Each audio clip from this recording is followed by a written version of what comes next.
want to say, shall we start by saying welcome to two fabulous girls, very outspoken, friends and authors, Rahla Xenopoulos and of course the lovely Ruby Wax. So give them a round of applause.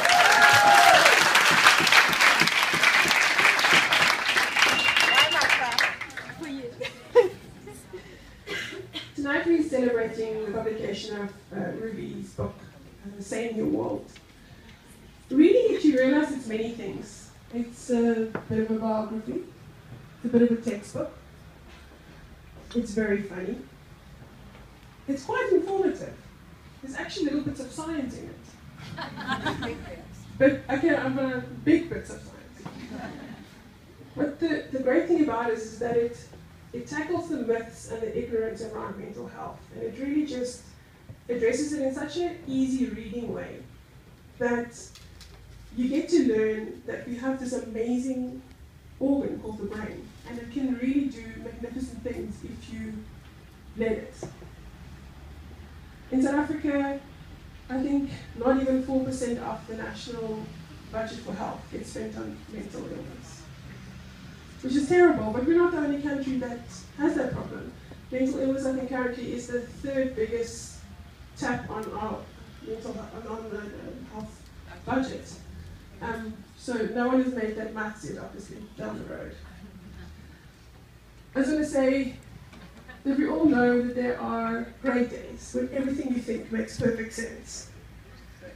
But we also know that the other days exist, when nothing seems to add up in your head. Years ago, I got a tattoo on my right leg, and it says lucid, so that I can remember on the bad days, that there are good days. And what this book does is that it reminds you that it can be even more lucid days. And for that, we thank you, Ruby. Thank you for writing this book.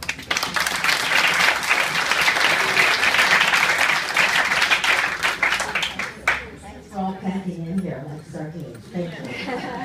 We'll let you out quickly. Does this work? Yeah. Okay, so. I know her, by the way. So if we start speaking in shorthand, just tell us to end now.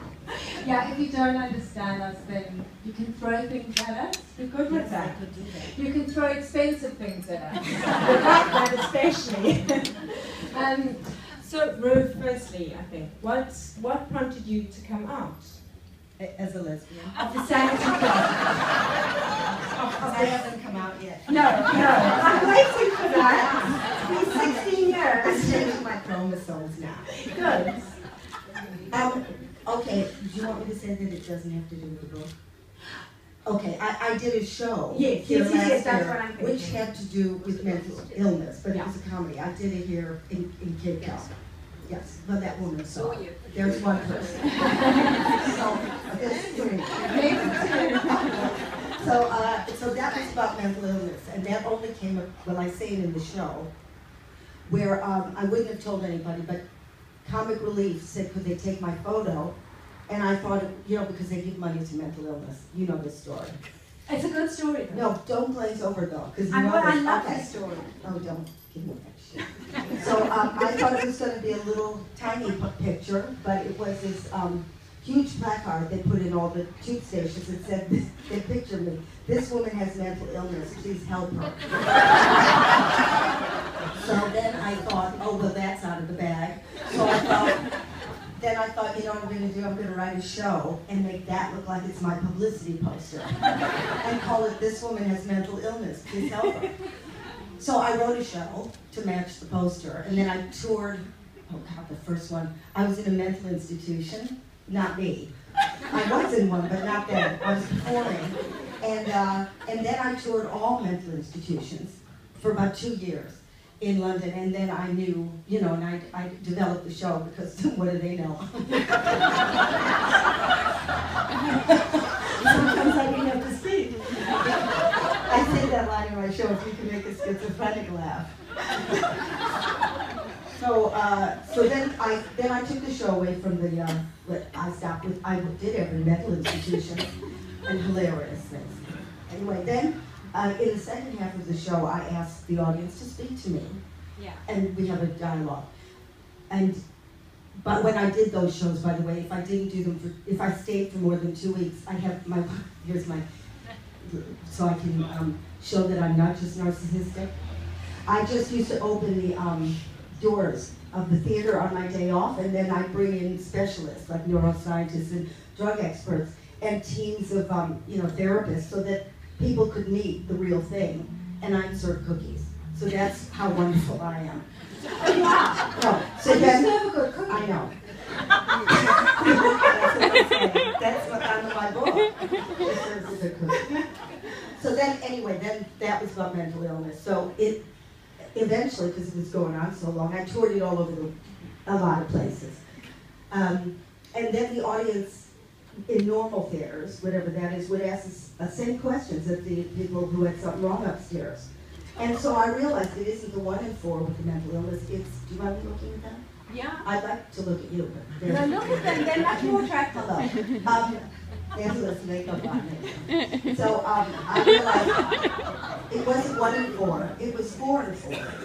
It seemed everybody had this, it's like contagious, you know, that we're driven and we have those critical voices. And this isn't the mentally ill. And when I found out that it was normal people, my heart was warmed. You know, I knew now everybody was screwed. So I was so then I went to school, and the book is for the 4 in 4. There's a little bit about mental illness, me, because clearly I'm good at writing about nutsness. But most of the book is for the human race. It's a kind of manual to survive the 21st century. That's Yeah. right. Yeah. Can I just mention a little bit about, because I do have such incredible pride. You're the only person I know who did this. You did go to Oxford, and you did get a master's degree in mindfulness-based cognitive therapy. Rahla came to my graduation. It was about 4 weeks ago. It's, Yeah.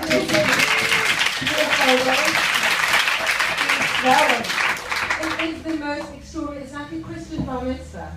It's the most extraordinary thing in the world. They have to smoke salmon, and everyone is so fancy, and it was your coronation. They did not smoke salmon. They did. There was no Jews there. They did. They had pieces of bread with smoked salmon.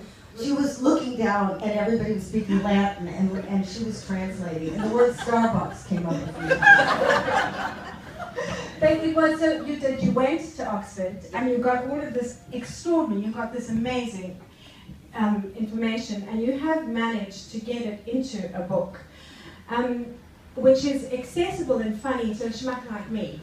And you know, one thinks of celebrities, Ruby Wax perfume, reality TV show, you could have had a clothing range.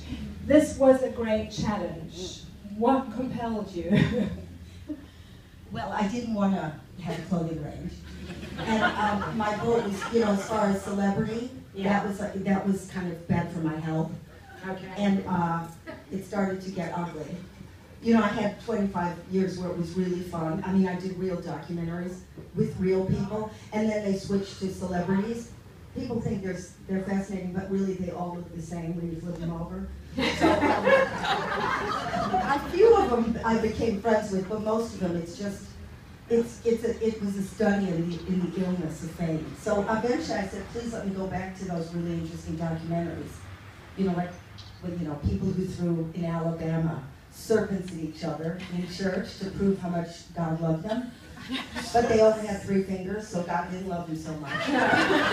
But that's what I used to love, and then they wouldn't let me do it again because it's too expensive. Well, then reality shows took over, and I thought, well, you know, that's the end of the line for me. I can't eat a cockroach. They have shows, that's reality shows. And so I said, I gotta get off this bus, and that bus also said she's gotta get off this bus. And I'm always, when I know when to leave the party, so it's not ugly. Yeah. Yeah. And where you're clawing on, going, please do a documentary about my gallbladder operation. Absolutely doing that. I'm begging you. You've never had a gallbladder operation, so No. it would have been a lie. It would be the first. Yeah. So then I thought, I gotta get my brain, and I was desperate. And so I thought, well, I'll go back to psychology, because I was interested in 2,700 years ago at Berkeley, and then I always said I would go back to that. But now you're able to look into the brain, whereas in Berkeley you could just if you looked in somebody thinking, you had to use a chorus. So now you could look in and watch somebody think. Well, to me, that's the most interesting thing on earth. There's nothing. And nobody writes books, I mean, academics do, but who the hell can understand it? So I'm a good translator between the brilliant guy and the moron. That's my specialty. I can make it understandable to people like you. I think that is a very relevant thing, because academics are generally very sure of their information. And it is, you've been very generous in this book, and neurology is changing so much. And you are right at the cutting edge of neurology. Well, it's not a self-help book, because I didn't make it up on a weekend where you are told to hug your inner elf. So it is literally just, I don't understand why it isn't on every headline in every newspaper. What they do know about the brain is so much further ahead than star signs. And don't be upset if somebody tells me their star sign. I say, oh, call me, but I've ripped up their piece of paper. I've offended everybody. No, but you know that those kind of, you think it's 2013, can we stop finding our aura now? Okay. This you can see in it. You go to a brain scanner, it's neat, there it is. It's not, some fairy dust that somebody blew over. Or it isn't 75 shades of green. But it's there, so I thought, well, that's interesting, and so I'd like to look at it. Because if you're searching your whole life for what you are, that's it. That's the manual. So in the course in Oxford, I didn't just learn where the meat was, because that's, if I was a surgeon, we studied how you think. And boy, once you kind of understand, it's like understanding what's in the hood of your car when you break down. You can't fix it, but you get the idea. And it makes you feel so much better, because everybody else has got those glitches. So, you always want to meet somebody more screwed up than you are. This is a good way. And that was a huge life revelation, understanding, getting insight into the science of the human brain. Because I think a lot of us live in there's an illusion that your thoughts are you. And that thing saying, I gotta, I should have, I should get this, I should have. The only thing is in this culture, because there's too much incoming, the list never stops. And we're consumed with busyness. And that's the disease of the 21st century. Yeah. I'm not saying get rid of it. I'm not one of these people. I think it's, let kids do whatever. But personally, I want to find a braking system. Because I'm so addicted to the speed. Because a lot of our chemicals are addictive, so forget about Coke. Not that I've tried it, but I've heard. Forget, the chemicals you have in your head are highly addictive, and that's how we get traits. So I'm really addicted to my adrenaline, and I have to watch it, So I'll wait for the car to show up at my house, and then I pack to take you to the airport, because I want the buzz. It's sick. It's very sick. No, I know. I've been there before. I've done it. I know. But then you talk about the busy, and then you talk about achieving the flow.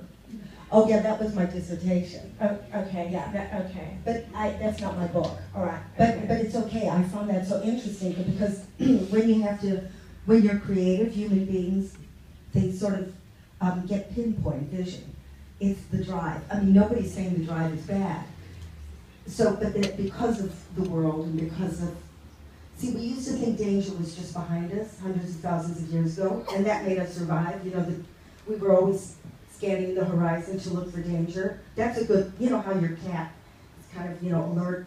Animals look paranoid. Well, we were like that, but then when language came, we started to interpret those feelings of fear. So we go, oh my God, look at that. Everybody's looking at me, I have fat thighs. Oh my God, he hates me. So, because social threat is registers in the same part of your brain as pain.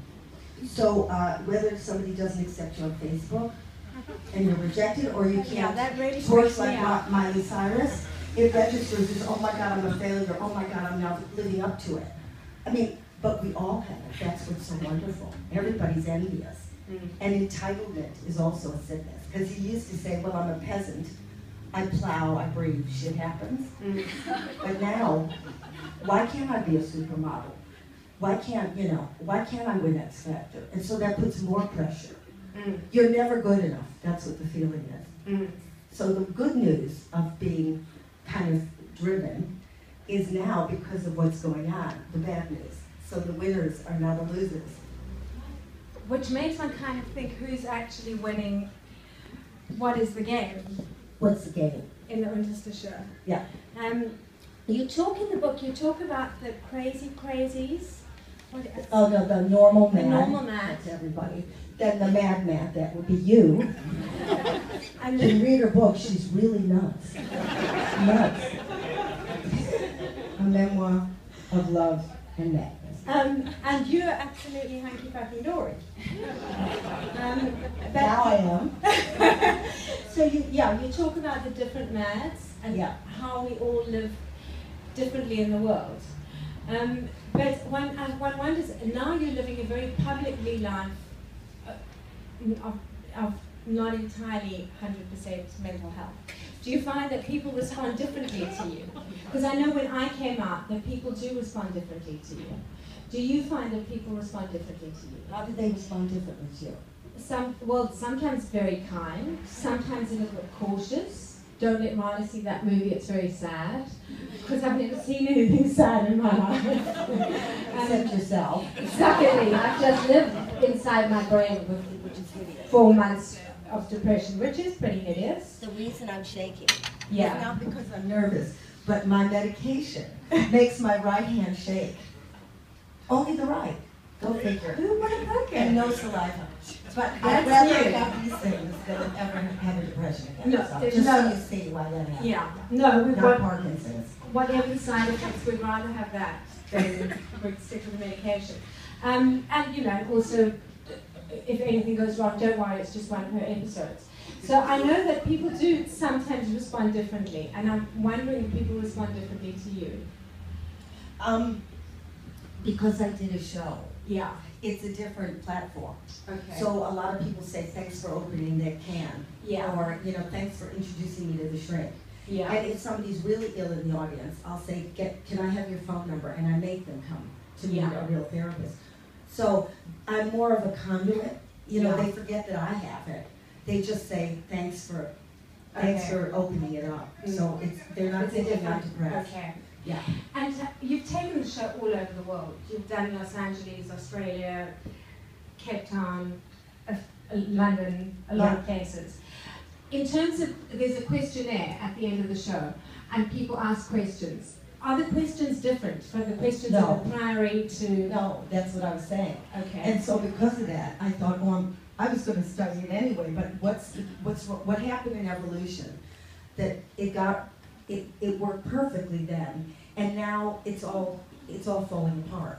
Because I hear nobody has a voice in their head that says, what a wonderful thing I'm doing here, and may I say how attractive I am today. Nobody, unless somebody here does. I've never met anybody. So I became fascinated. Where's that voice? How come it's so destructive? And what's the chemicals that make us do the things we do? And what's in the brain? Because that's all we are. Sorry to be the bearer of bad news.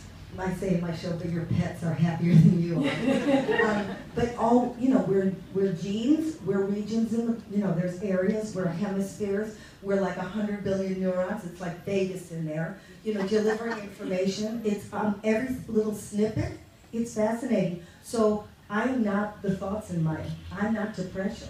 There's a whole factory going on in here. Like, my voices are like a grain of sand next to a spaceship the size of Mars.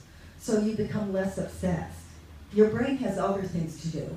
It has to do cell division, it has to pump your heart. It's really not interested if you are too fat to wear tights. All of this made me feel better. All of this. Because, I'm bigger than just, my shtick. Yeah. And how do you think that you got into those? How do you think those bad messages got into your brain? Were you born with them? None of us came. Well, let's ask somebody in the audience.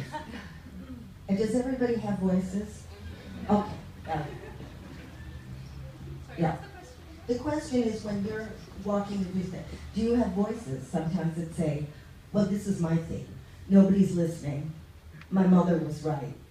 I'm a failure. I'm a moron. And I faked it this far, and I'm going to get caught. Yeah, mine is fuck you, ugly. And the last book you wrote was the biggest piece of shit. You're never going to write anything decent again, and your children are going to grow up retarded. Yeah. Yeah. I don't know. Well, other people. Anybody agree? Anyway, so that's what's the fascination with wild voices. Where are the voices? What's everything else doing? How much is genetics? How much is nature, nurture? All those questions I had. So when you go to Oxford, you pay a lot of money and you get the answers. And then I wrote the book. Okay, yeah. And then the other thing in the book is the mindfulness. Oh yeah. Which I've seen you zone out. I just have to interject quickly. We were once at a lunch party and I got into a political argument. Do you remember this? Yeah. I got into a big political argument with our host who told me that Mandela was a terrorist. And I thought, am I seriously going to have this argument? But I had it and it got into a very heated debate. And I looked at Ruby because I thought she was going to support me. And she was just going, No, I had my eyes shut. okay, and you were very chilled. Yeah. And then it got very out of hand, and I stood up and said, right, I think we'd like to leave now, thank you. And she sat. And I said, right. And eventually I got her up, and we were in the car, and I said, what happened to you? You weren't there for me. And she said, no, I've been meditating since the roast potatoes at lunch.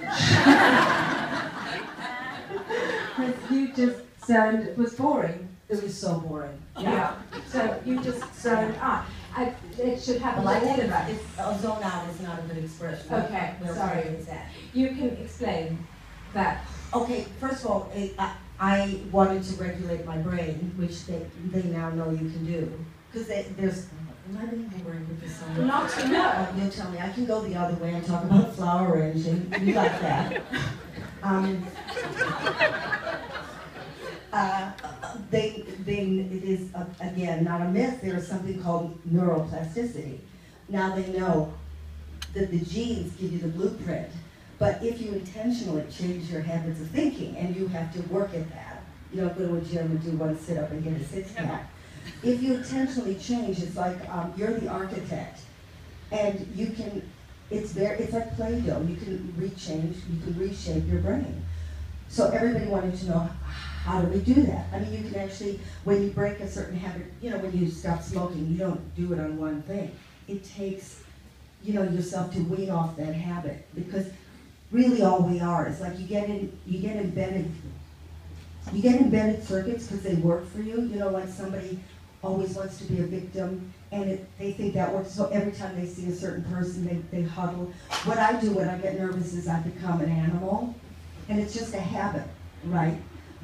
And we can live our lives in those tiny little lenses. So I particularly wanted to learn to self-regulate, which means I can be more in control of my mind than I got sick of running to shrinks. I paid too much money. And I would leave them and know who I was, and then get to the tube and forget again. So I started to research this, because I'm an obsessive, and so I looked at the brain research, and cognitive therapy and mindfulness, beside medication, had the best results for bringing down blood pressure, for bringing the heart down, lowering all the things that will kill you. Like, they actually saw, I'm jumping around, by 2020 they say, what'll be the killer, except I'm in Africa and there's AIDS. But in the Western world, what'll be the killer is how we think. It's not the literal stress, it's how you think about it. And that causes diseases now, like all diseases, well, cancer, diabetes, too, cardiovascular problems, your immune system goes down. That's from the chemicals that you raise because you're in constant threat, all of us. So I was interested in how I can lower bubble down, because part of being depressed is you get that rush of cortisol, but we get it so fast, it's like a tsunami, it hits you. And so I wanted to actually, if you do start to learn how to do that, you can hear the early pitter-patter, because you recognize the thoughts have changed. And then you can do something about it. But mindfulness is for all people. I could have chosen anything.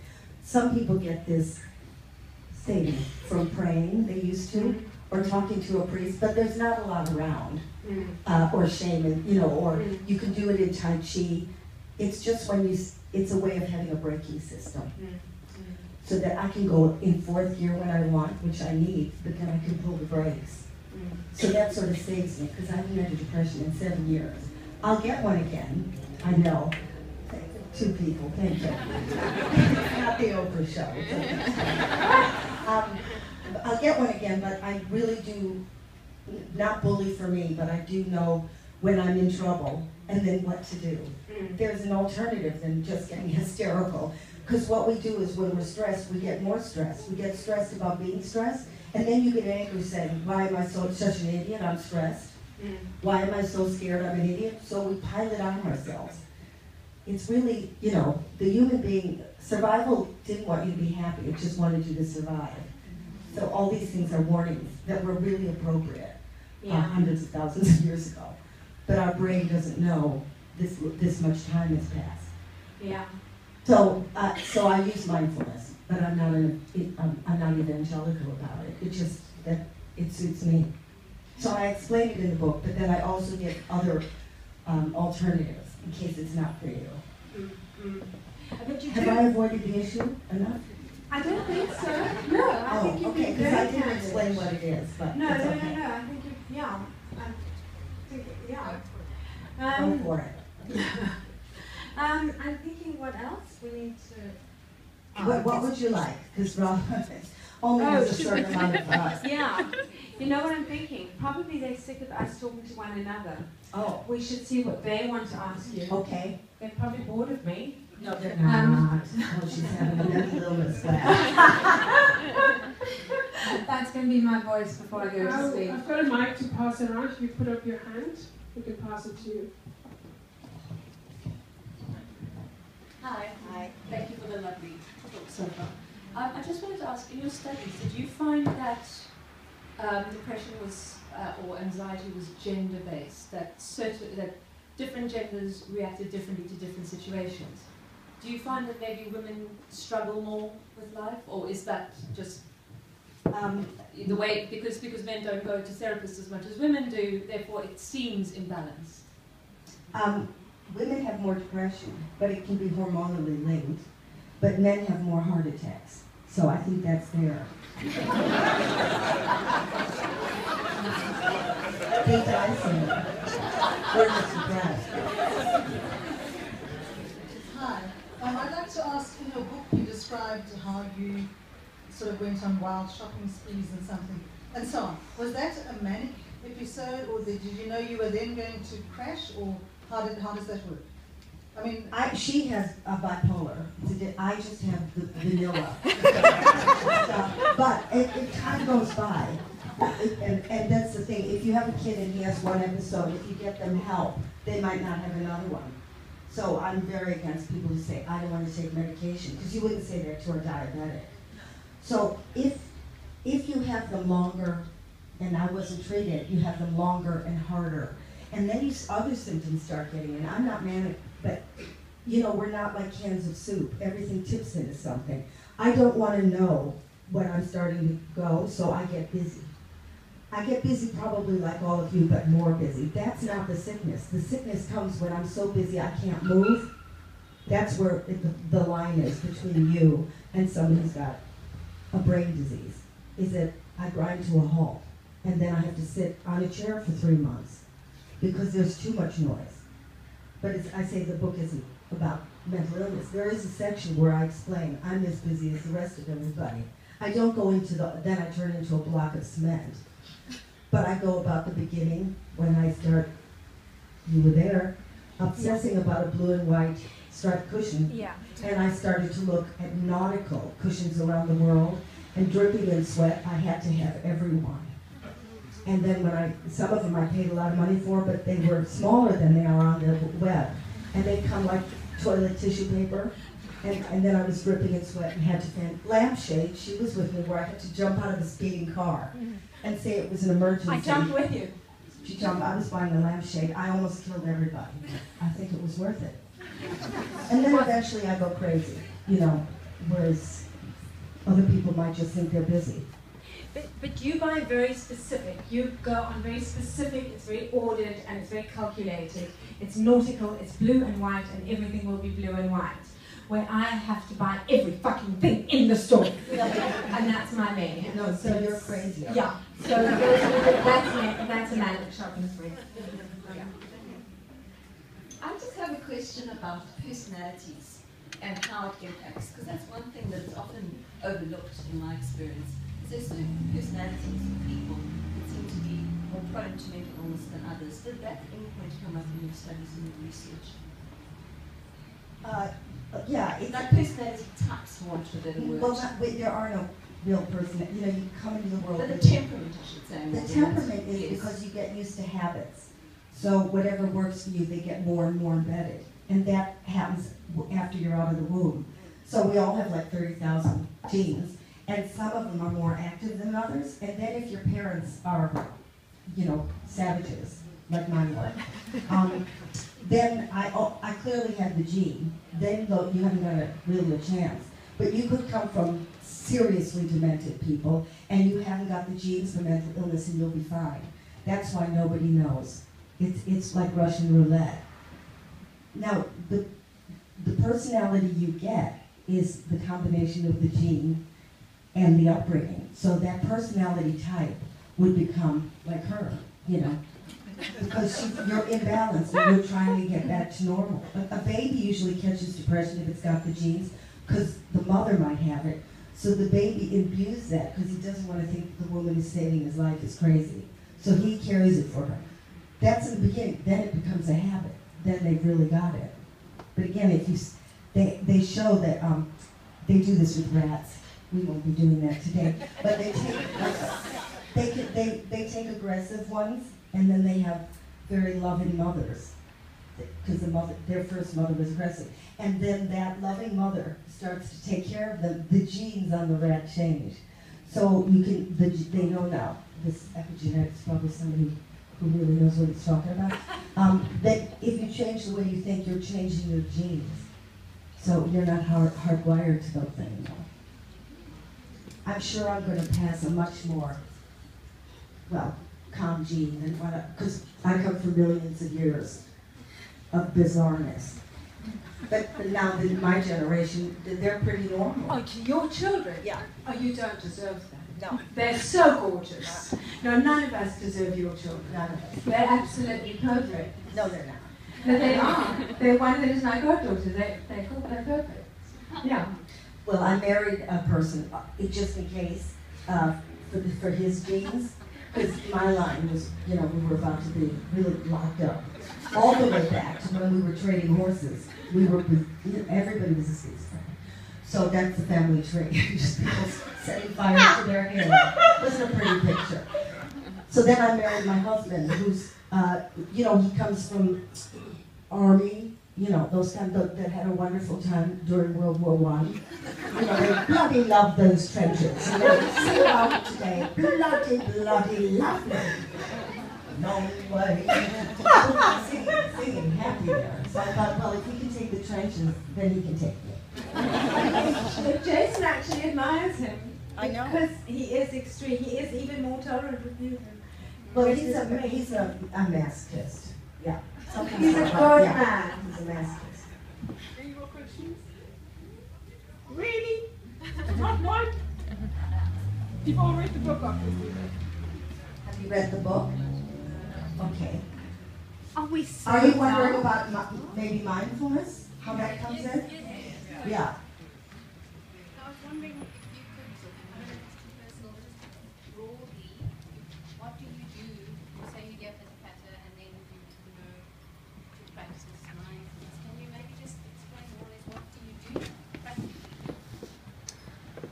Well, again, it comes to the, you know, when the critical thoughts come, usually you're in their slipstream, so you get up and you obey them, because that's our habit. We think, oh, that must be right. I must have to run to the refrigerator. And so we're caught in that thing. There's a part of your brain that lets you watch those thoughts. Everybody has it. You don't have to go on Amazon. And you start to, if you observe them from a distance, you start to notice that they're not facts. This is just step one, right? That they come and go, and sometimes they're heavy and light. But if you don't hold on to it, same with emotions. If you go right in and run, you don't run away. You feel it, like where is it? You focus in. You start to notice how transitory all is. But then it's more complicated than that. Because you have to, here's the thing that's really hard. When you have those headstorms, you have to learn to be kind. Because your instinct is, like I say, to go, oh, listen to what, we all have our private hell. You're self-indulgent, you're such a wanker, it's going to. So you have to learn to go, oh, well, that's just my theme. That's just what, and if you kind of learn compassion to yourself, then you have it for other people. Because you kind of know that's going on in their head too. And then it has a ripple effect. She'll affect him, affect the company, affect the world. I'm not saying that's going to happen. But, so when I start to get, I'm too addicted to the adrenaline, it's like a beeper, it goes, you're in trouble now. So I'll go in a bathroom. I mean, literally. Because otherwise I'll trip up. And there'll be that red mist in my head, so I can't think clearly. And by the way, all of us get that. Because when you get scared or you're stressed, sorry, I'm not jumping around, but your blood leaves your head. And your oxygen leaves, your heartbeat starts to go up, your memory, your hippocampus, all the neurons start dying, so you can't remember anything. So when you're in a meeting and you're trying to be smart, it's gone. You might as well just put a white flag and say, let's start the meeting again, because you've locked antlers. So with that kind of knowing about mindfulness, I would go in the bathroom. And this might sound a little airy-fairy, but actually, again, they can see it in a brain scanner. When you feel, let's say, things that are really real, one of your senses, so it could be your feet on the ground, or your bum on the seat, or just listening, the amygdala, which is the alarm bell, automatically goes down, and there's another bit called the insula. It gets active. Now, you could just call it a trick. You can't be anxious and observing a feeling at the same time. It's like putting a car in 2 gears. It won't work. So that's what they see, that when this thing starts to go, and again, people do it in Tai Chi or whatever, it's called introspection, and you practice that. Your mind's never going to be empty. It's like an animal. It'll grab you back. It's supposed to never be empty, by the way. That's a misinformed. It'll be empty when you're dead.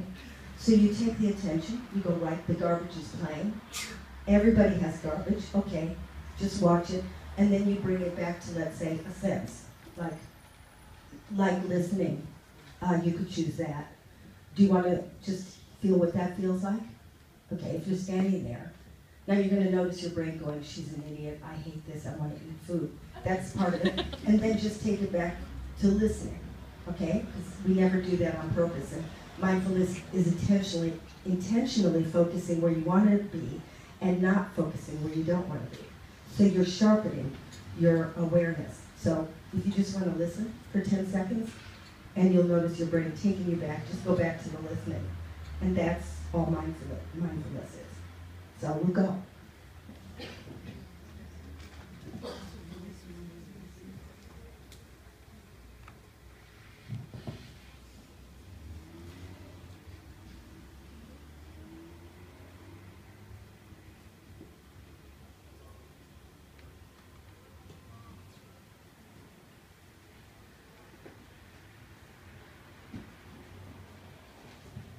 So from that anchor, you can watch how your mind works.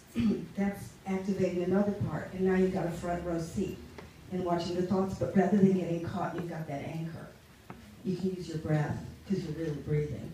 You can use your bum on the seat, but it's an anchor to watch. It's like if you're in a boat, you need an anchor, otherwise you'll get caught again.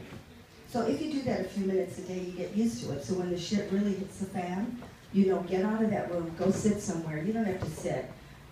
Go, in a bus stop, look at another person, because that's also a sense.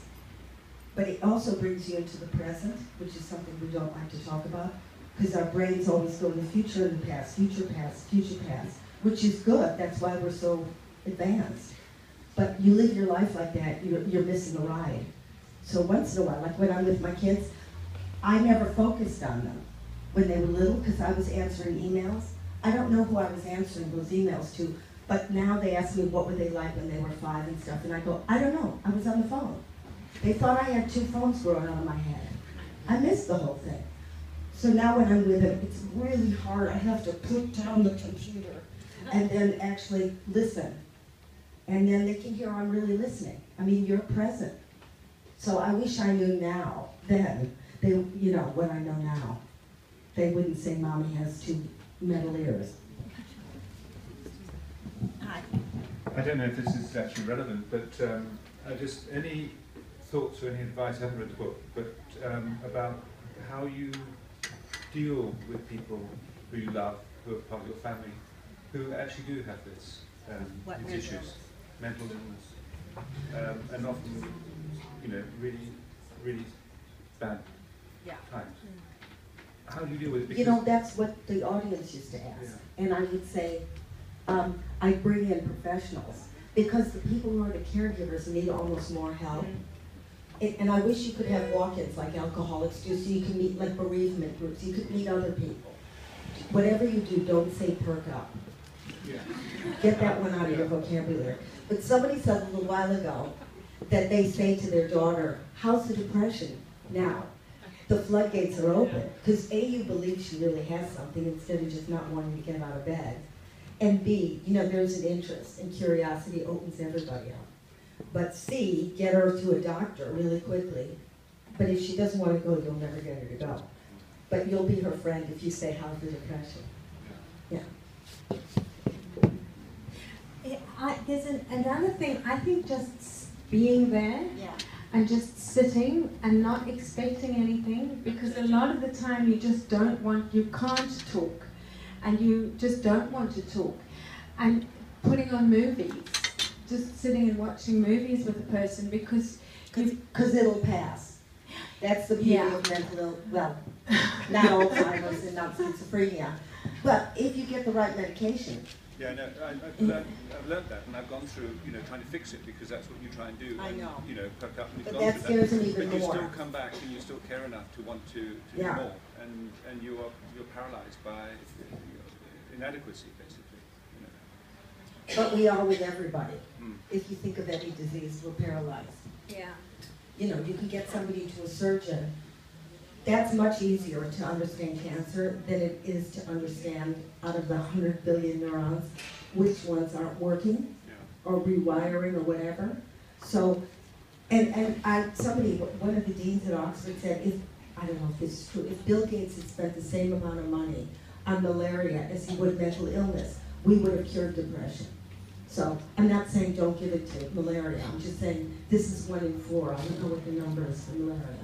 Well, I'm always amazed that they could take a little bit of fat out of my ass and inject it into my cheek. It's amazing. And what they can do in plastic surgery is so astonishing, but they cannot cure depression. They just those resources. Maybe you should have something taken out of your ass and put into your brain. Well, it would dumb it. It would dumb it down, fat it up. So, yeah.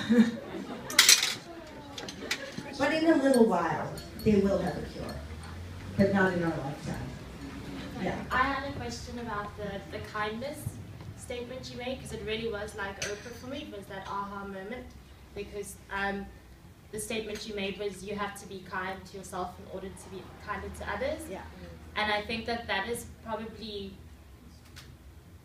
the hardest mountain to climb. And I want to know how you navigated that challenge. Well, in the beginning, 2 years ago when they were teaching this, I said, don't ever say that to me about being kind, because as a person with depression, if you say to me, be kind, I'll say, it makes me feel even worse, because I can't be kind. You know, there's war in there. Spears are going in. It's World War III. So how can I be, it makes me feel even worse. But then, when you know, after 2 years, when you just sit for a minute, again, you're exercising a muscle. Every morning, it's like you're starting again. You watch that shit coming through, and that's your kind of temperament. That's where you are. But it starts to be a little like when you really watch those thoughts every day. It starts to sound like a radio in another room. They're always going on, But there's a moment where you connect. It'll be for a fleeting second. You'll never stay there, because if you stay there, you're Jesus. But there's a moment where they're babbling away here, but you're really feeling you're behind on the seat. Or you're really engaged when I'm talking to you, those thoughts will go. But it can't be that I'm looking at you and thinking about where did I park my car. Multitasking doesn't work. Matter of fact, you'll never learn anything if you're doing two things at once. You know, a pianist, if he's not paying attention, the fingers they don't learn. You know, the neurons don't actually memorize what he's doing. So if I really listen, those thoughts are in the background. Everything can be the anchor. And as soon as you do that, the abuse goes down a little bit. Then it'll come back in, but then you have a different relationship. You go, oh, that old theme song. You know, go run in the street and kill yourself. Oh, that old theme song, I've heard that before. And that's kind of being kind. It's really hard to not want to kill yourself because your thoughts are so evil. It's like you learn to protect yourself from yourself. Yeah, you're protecting I always say you wouldn't treat your pet that badly. So you're actually protecting yourself. But not in a way of, oh my God, because that's what we do. Like it's just going, it's like a therapist. You know, you can throw your shit at them and they just stay there compassionate and contain you. So now with mindfulness, you're the therapist. You're watching. The abuse is coming, but there's a gap because you're accepting it. Unlike what your parents did, who would hit you because you did a certain thing. Now there's that kind of forgiveness thing going on. But let's just say it's a trick that if you go into a sentence, automatically the cortisol comes down, which is the stuff that makes you stressed. But kindness, it took me a few years to even say that word. If there's no last questions, I think that was quite a beautiful way to end it. We're all either aware of our feet on the ground or our bums on the seat after being here for a while. Some of these people were at 4 o'clock already waiting for you. So I think they know about their bums on the seat. Ruby will be staying on the stage and you can come up and have a book signed by her. Like Santa. Like Santa. But such a much better outfit. Much better outfit. Just also say, Rahla's also written a beautiful, beautiful and very honest book called Memoir of Love and Madness, and it's gone out of print, but Mujaji has kindly said that they will reprint, so a new publisher. Are you going to do a new forward or anything? Exactly the same. It's Ruby's forward, I won't take it. Yes, no, but we'll change a couple of things. It's also a lovely read, so when do you think? December? No, I think, soon. And that's also, it's a great way, same with Sane New World, it's a great way to introduce a topic that might be a taboo in your family, and to just read about it, and you can simply leave a book on someone's bedside table and say, why don't you read that, it's quite a good read. It's a good way to start a conversation. Thank you, ladies, you were lovely. Thanks.